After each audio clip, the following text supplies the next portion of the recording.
Good morning, good afternoon, good evening, depending on wherever you are in this world.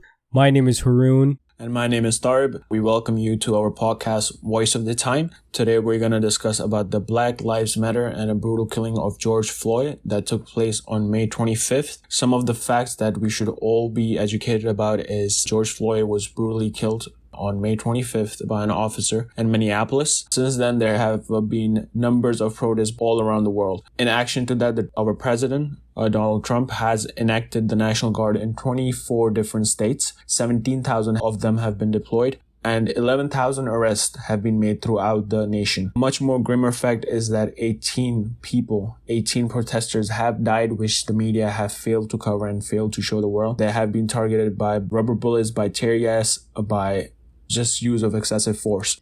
Apart from that, the protests are not only taking place in the US, it's all around the globe. Countries like New Zealand, Australia, South Africa, Israel, Japan, Canada, UK have all joined in, which is a very hopeful sign for our humanity. Haroon, how are you? How's everything out there?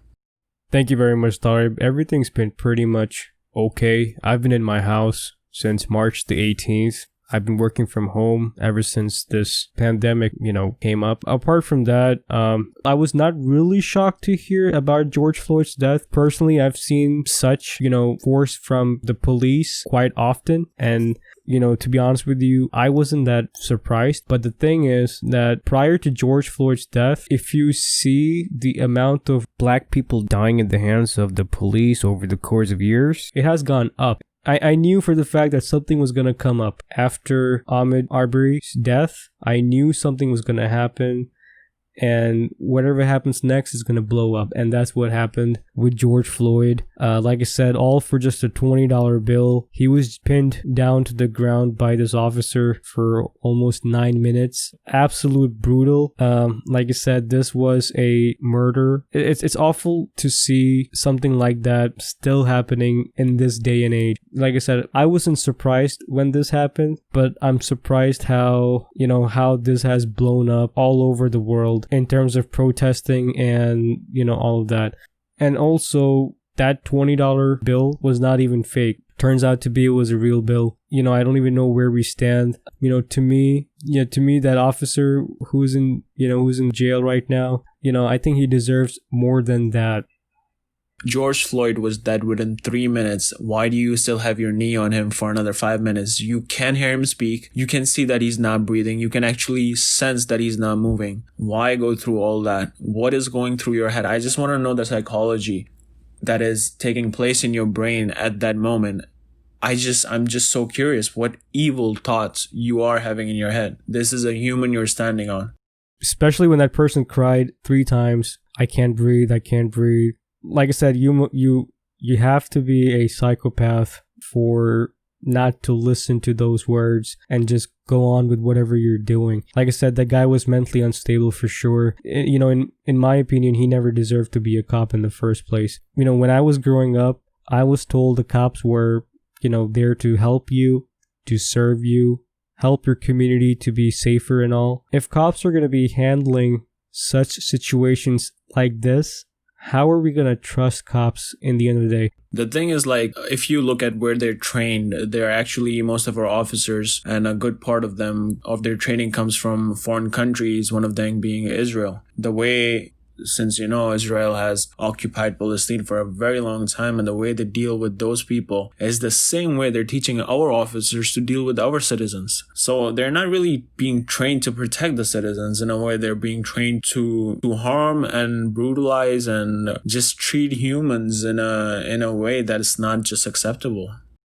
This should have been treated, in a totally different manner, compared to what I saw on the news. Like I said, as a minority myself, I know for the fact that mostly African Americans are being targeted, unfortunately. But, when I get pulled over at a traffic stop or if I'm being questioned by the cops, I just hope I don't get treated that way. And as far as the protest goes, how many people were arrested again? Well, actually, there are 11,000 arrests nationwide.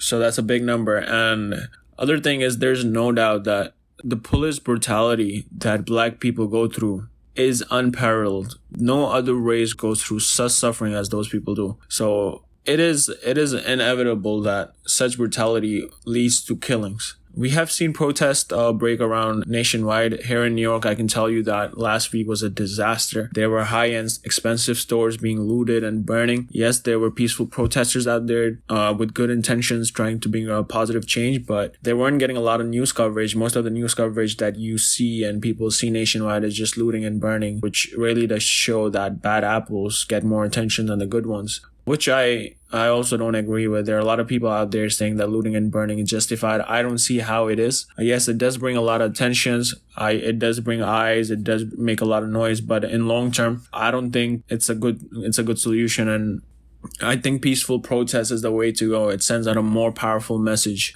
The one thing I want to point out is that don't loot from your local businesses. They have nothing to do with George Floyd's death. And like I said, don't loot, period. I mean, you guys are not for George Floyd anyways. You guys are looting for your own benefit. His brother came out and said that whoever is doing that is not supporting George Floyd. Right. It's really sad. I wouldn't, loot from your local businesses. They have nothing to do with this.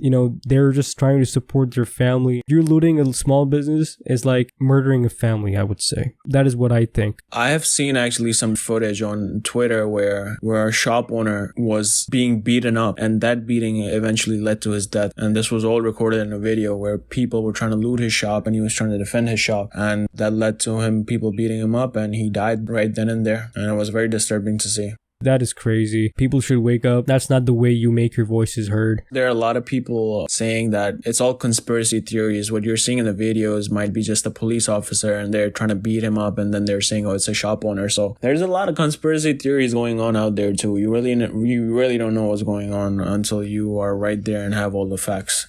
Right, you're gonna have to witness it to see it yourself. That's not how you support or, raise your voice in the first place. And especially, most people are taking it as a moment versus a movement. Most people don't understand that, especially in our communities where we belong, especially South Asian communities. Before I mention anything about that, one of the 4 officers was an Asian dude who just stood there and did nothing. To me, it's not surprising at all, because where I come from a South Asian background, and I know for the fact that Asians in general prefer lighter skin tones over dark, and colorism has been a long part of Asian cultures. We promote, skin whitening products to make our skin tones lighter. It's actually fed from day one that beauty defines lighter skin tones and uglier defines darker. I know I'm saying it the other way around, but you guys get the point. And this is a fact, guys. I mean, like I said, to some of you who might find this offensive, these are facts. This is exactly what's being told in our households. It's time that we move out from that, from that narrow-minded thinking. We're actually more of that. We don't have to just be bound by skin tones. Furthermore, I know a lot of Asian store owners, they tend to racial profile black people. And I know for the fact that most of these Asian store owners won't hire black people because they're actually afraid that they might steal, on the job, such as cash or whatever products are lying around the store. But the thing is, like I said, this has to stop. We actually have to grow out from just analyzing and judging on skin tones. We don't live, in the 17th century or 16th century anymore. This is 2020. Yeah, no, definitely. And it's the way most of the families in our families, the way we're brought up is that if you're a person of color, that there must be something bad associated with you, It's either your job, it's either the way you earn money, it's the way you live, your standard of living. So there are a lot of stigmas around the race, the people of color in the South Asian community, which is very, very sad to hear, because we tend to dehumanize it a lot.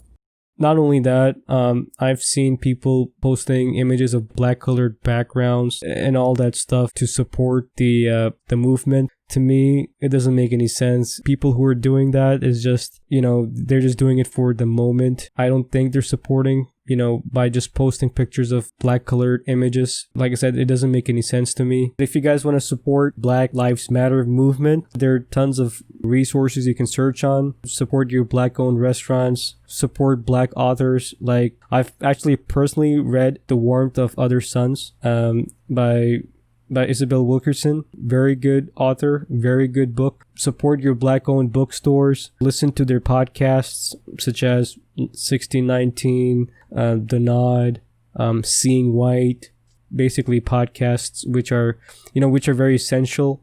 They talk about this in detail. Get involved, donate to the Black Lives Matter Foundation. I would just donate to George Floyd Memorial Fund. Support the Black organizations, follow educators. Like I said, just do your level best in supporting all these groups. Like I said, listening to Jay-Z or, Travis Scott isn't going to get you anywhere, isn't going to help. Yeah. Well, we should pay a lot of tribute in this to Black Lives Matter, who have really initiated this on their shoulders to educate people about color, about racism, about institutionalized racism that we face not only in this country but throughout the world. Black Lives Matter have been a huge part over the last few years. There are a lot of criticism. They have a lot of haters, but they did have some very significant milestones that they have achieved, and they have gained much attention. They have gained a lot more power. All these protests that we have seen broken throughout the country has been organized by Black Lives Matter. So you can donate. You can go to their website. I'm pretty sure they have donation funds to different groups, to different people out there trying to help the Black community. We should all go and visit their website. We should all read their columns and topics and their newsletters and news feeds to educate ourselves better, because, my friends, knowledge is power. And when I say that, knowledge starts from home. Your cleaning starts from your home. When you're sitting on your dinner tables, try to respect every race and every society and every culture. Yes, there are bad apples in every one of them, but we do not judge a whole basket by those few bad apples. Apart from that, it was a pleasure being here with you. The cleaning part starts from home. Clean your house, clean your family, clean your community, get educated, read on this stuff, order some books and read about it. Apart from that, stay safe, stay humble, and stay human. Until next time, goodbye.